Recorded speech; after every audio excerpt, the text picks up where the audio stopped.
Hey everybody, and welcome back to Teal House Farm.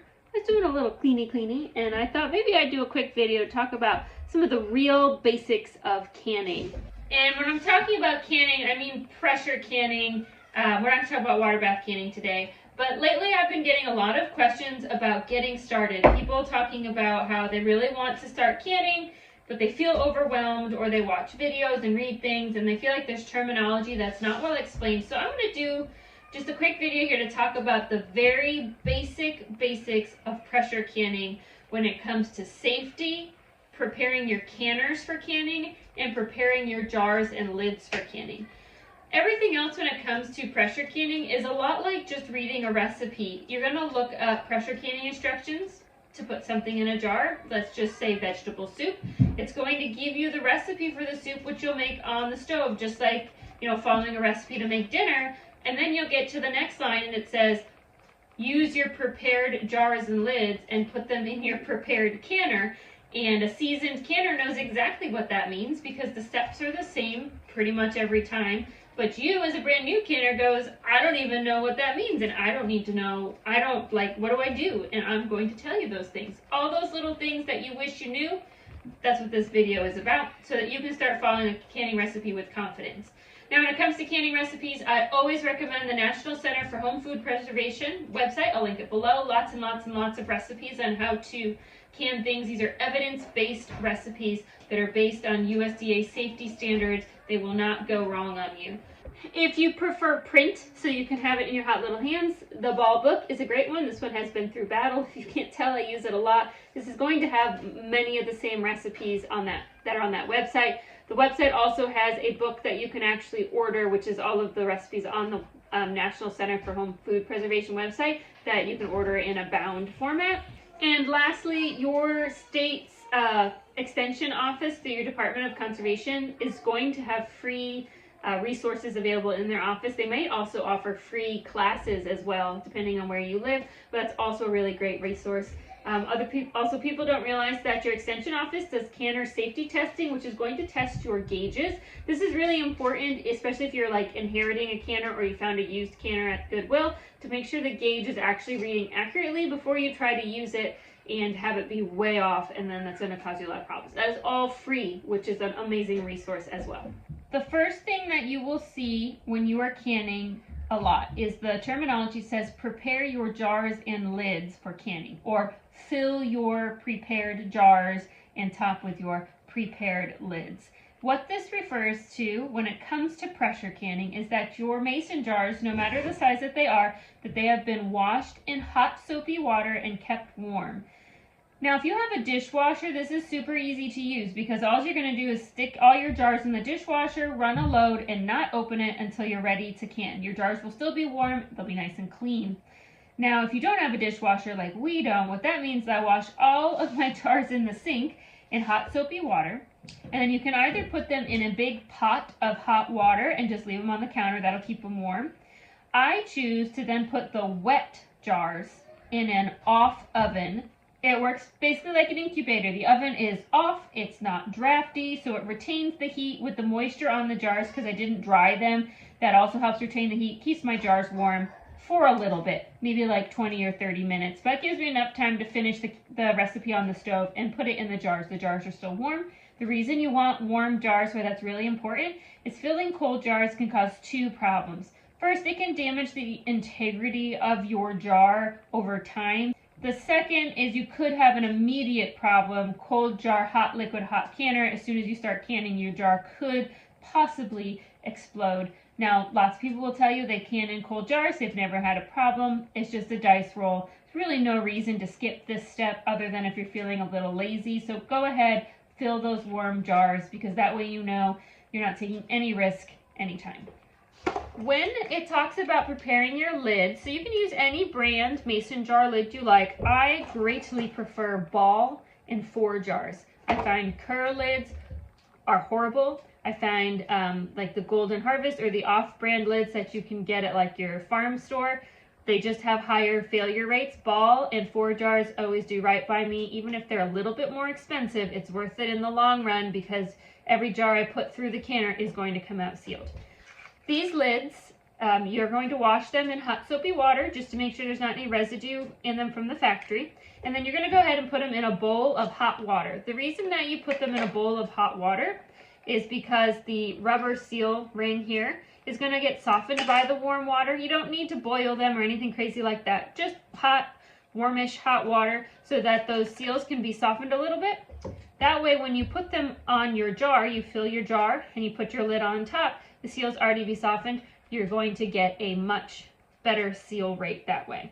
Another thing that we do to improve seal rate, we fill our jar. The head space is when we're talking about the amount of air left in the jar. Most pressure canning recipes are going to ask for 1 inch of head space. You can actually get a little tool, it's a little plastic tool that'll measure it for you exactly. Most of the time on most jars, 1 inch is going to be right under this bottom ring. If you want to be a perfectionist, the tool is going to cost you a couple bucks, and it's probably well worth it because there is some variation among jar companies. But once you fill and you have your correct amount of headspace, you're going to take a clean rag, damp it in some water, and you're just going to wipe the rim. This just makes sure there's no food residue. This also serves as an extra check because when you wipe with your finger here, you can feel through the towel your rim. And if there's any small cracks or dings that you might not have noticed, because sometimes they can be hard to see on the glass, you're going to feel it on your finger. You're going to know that you don't want to use this jar. Any little ding or crack in your jar at all, and especially on the lip of the jar, is going to cause a seal failure, or it could make the jar explode in your canner, which will ruin, obviously, the contents. Once you have wiped this off, then you add your prepared lid, which means your lid that has been washed in hot soapy water, put in the warm bowl, ready to go. And then you add your ring. All of the instructions will say, add your ring to fingertip tightness. Now, what exactly does that mean? It's hard to quantify this, right? I'm not going to do a grip strength test to get you an exact number. But what I do is I put it on like I was just going to close a jelly jar in the fridge, and then I give it one little extra tweak. Just a tiny little turn so that it's nice and tight. If your rings are on too tight, if you strongman them and put them on as tight as you possibly can, when you pressure can, none of the air is going to be able to vent. The idea of pressure canning is you're going to create a vacuum in this jar. You need the air to be able to sneak out. So if it's on too tight, that can't happen. If it's on not tight enough, the contents will pop out of the jar in a process known as siphoning, which will also ruin your seal, or you'll lose so much of your contents that the jar is not safe to keep. I'll talk a little bit more about siphoning at the end of this video, but that term refers to liquid that escapes from your jar in the canning process. There's lots of ways to prevent it, lots of reasons why it happens, but just know that term means liquid that sneaks out of your jar into your water in your pressure canner. If your lids and rings are on correctly, you really shouldn't see too much siphoning unless you're making a big error somewhere else, which I'll talk about in a minute. But the jar prep, the lids prep, and how we put the rings on is the same no matter what size of jar you're using, quarts, quarts, pints, or half pints. It's the same technique no matter what you're using.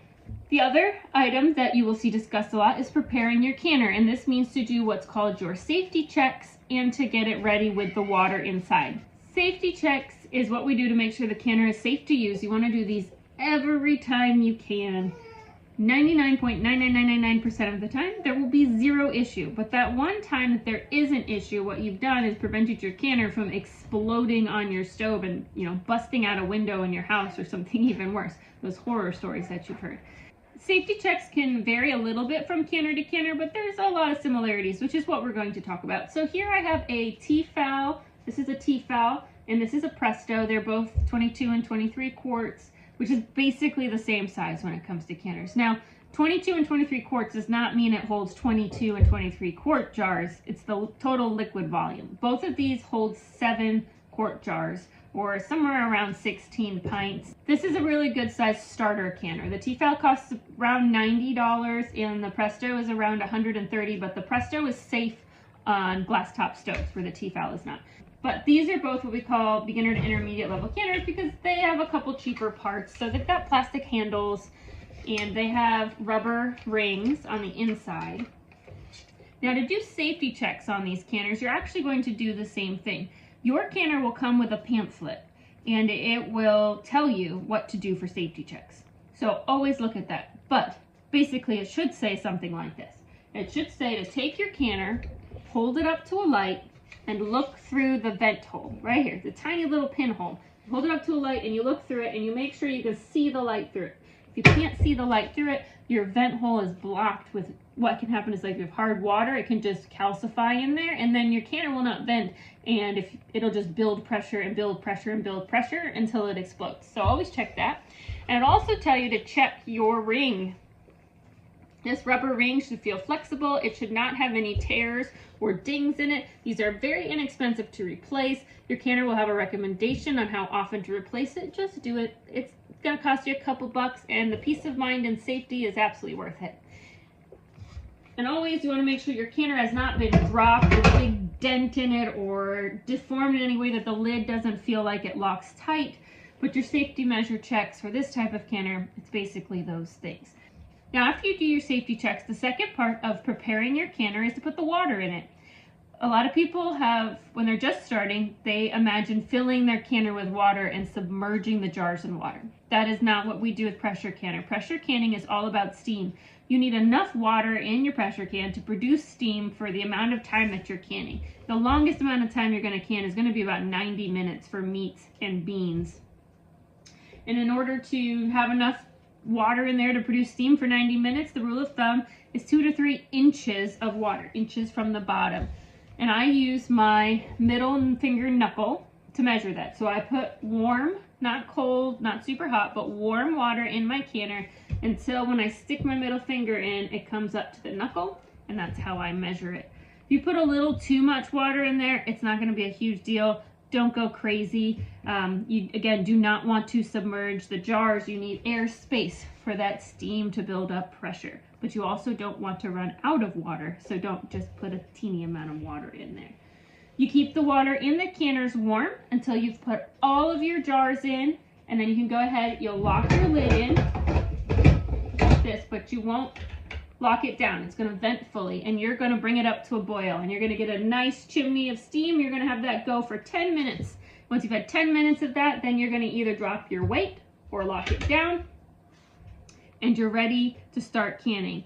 Whatever time it says to can for, you don't start that timer until you've reached whatever the pressure is, which is almost always 10 or 11 pounds, depending whether it's a dial or a weight. Once you hit that number, you want to try to keep that number, and you're going to keep it for the amount of time until your timer goes off. Once your timer goes off, you just turn the stove off. You don't move anything, wiggle anything, take anything off. You let it cool off naturally, all locked down with your weight on, with the gauge closed. Once it hits 0, you can remove your weight. You can open your dial all the way, let it sit another 5 minutes, then you can take your lid off and remove your jar safely. That is how you prepare jars, canners, lids. To briefly answer the question about siphoning, which is going to come up as soon as you start canning. Again, siphoning is when the liquid escapes out of the jar while you're canning. First question is it safe to use jars that have liquid siphoned out of them? The answer is yes, as long as at least 50% of the liquid remains in the jar and the jar did seal completely.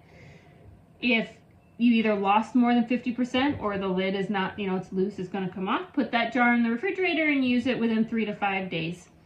Now, why does siphoning happen? There's a lot of reasons, but the most common reason for beginning canners is that you yanked the heat up on your canner to get it to pressure. So you put it on the stove, you were super excited, you had your chimney steam, you plopped your weight on, you left your stovetop on blasting high, as hot as it can go, to get up to 10 pounds of pressure as quickly as possible. And as soon as you hit there, you yanked the stove down to 2 to try not to go way over pressure.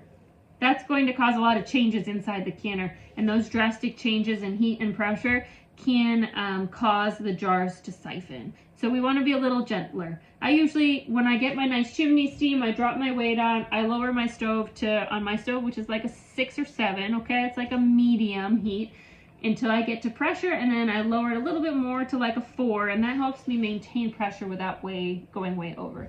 The other things that sometimes people do that causes a lot of siphoning is once they're done canning, they want to get those jars out, so they'll remove the weight, open that gauge to let steam out faster.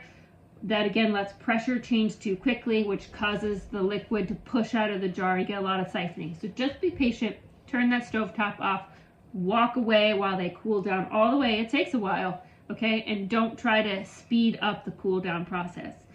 Those couple little things will reduce your siphoning greatly. I hope that answers some of the most common questions and gives you maybe the confidence to get started. Again, those resources about getting started I will list below. Knowing this knowledge, and then with either that website or one of the books I mentioned, you're going to have everything you need to do to get started. I really, really recommend just doing it. The first time is the hardest one because you are going to need to keep looking back at videos, going back and reading the same pages again. But once you get through the first time, you realize the pattern and you really are going to gain that confidence, and you'll be much less afraid because you'll realize that your canner and the recipes have lots of safety precautions in place to help keep you safe so that you can preserve food for your family. Thanks so much for watching, and we'll see you all again really soon.